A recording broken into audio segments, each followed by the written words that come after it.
Peace, family. If you got a birthday that you want me to do a quick reading on, or if you got some questions for the tarot cards, let me know. So,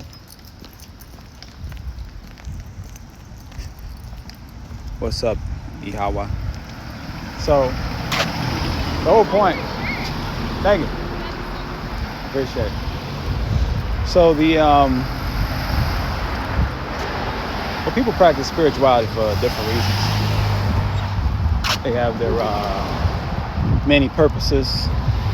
But my reasoning, or the way that my purpose, or how I'm trying to utilize it, is to, what's up, King, is to hack the matrix.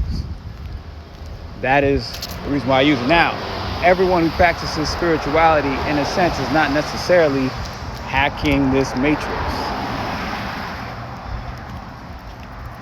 They're still kind of a part of the matrix. It's like the Oracle from the Matrix, right?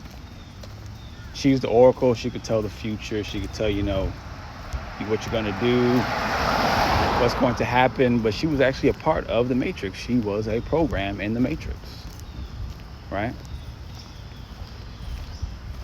I mean, you can even actually probably argue that Neo was a program in the Matrix, but that's a whole other thing. But essentially, someone like Neo and any of the people who are actually trying to came out of the Matrix were the ones who were hacking the Matrix, going against the programming. So yes, even though we are part of a program, now it's really a program within a program. You have the universal program, and then within the Earth has its own program. It's still based off the universe program, but at the same time, it's a program within a program. So this program can be broken, but then you become a part of the universal program. It's deep. There's layers to it. But essentially, we're trying to break this Earth's program first. That's where we're at right now. And when you start to break that program, or go against that program, you'll notice it, because the people around you will have trouble responding to you. They'll have trouble making sense. And when they stop making, even the people who make sense all the time, and when they stop making sense, but are still, for some reason, still following that same train of thought, those same concepts, and can't seem to get off of it, can't seem to change. There's a difference between it's not me, or basically, they can't seem to change. They can see it. You can tell that they see the truth. You can tell, you know it. It's like, it's obvious that they know. But yet there's like this part of them's like trying to go with it, and this other part's like fighting it. That's when you know you are hacking the matrix. You are breaking the code, because people start to malfunction around you. And I see it happening around me all the time. So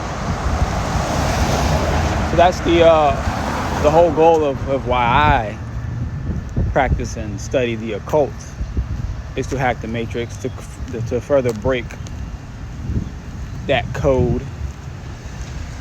Is to essentially break the matrix altogether? I don't know. I'm not sure if I could do that, first off. Second off, I don't know if I need to do that. Because if you break one program, another program has to take its place. That's just the way it works. So who's to say that other program would be better? Unless maybe I'm making the program, but then again, that program will be based off of me, wouldn't it? Not based off of you. So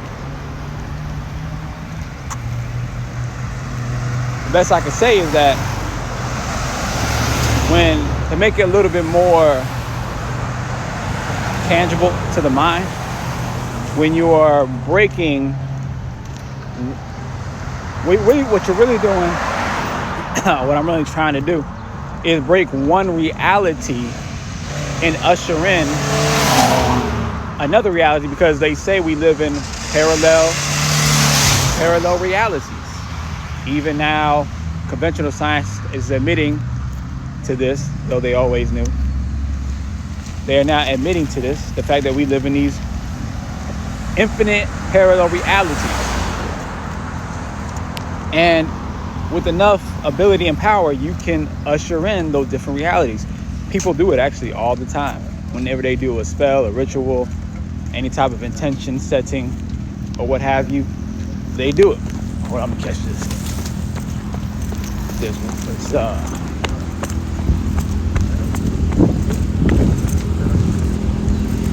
catch this light real quick.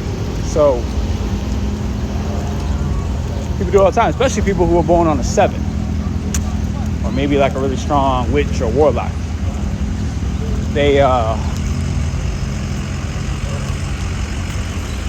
focus on what it is that they want, and then all of a sudden the universe or the earth, I'll say, like conspires in a way to help them to achieve what they want all of a sudden, right?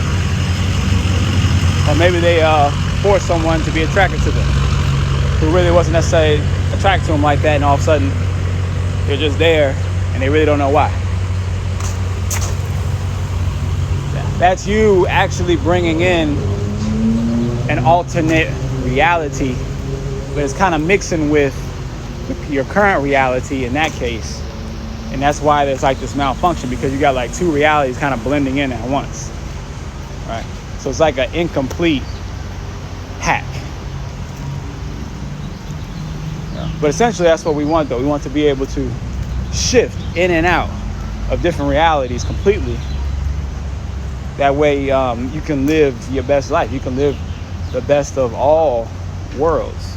And then if you want to, you can live a challenging life. Like if you watch the show Watchmen, the guy who like is a really smart dude who lived, I don't know, on like some other planet, and he created this world of all these clones, pretending like they had him stranded, or they had him in some kind of like jail, planetary jail, right? But it was something that he created himself, right? Essentially, that's the level that one wants to get to, but that's not really intelligence. See, they show it as intelligence. It's more of a spiritual awakening. Just one, like, as far as the earth is concerned, like one of the highest forms of spiritual awakening. It was an incomplete awakening. That's why Dr. Manhattan, his was more complete. Because the other dude was really smart, but he was still stuck with his emotions. While Dr. Manhattan had risen above those emotions, and he just did what was in the universe's map to do.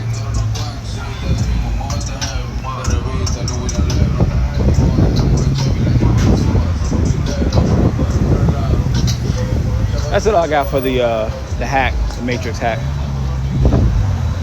I'm about to work on a whole another video for my sermon today. I'll catch y'all later. Peace.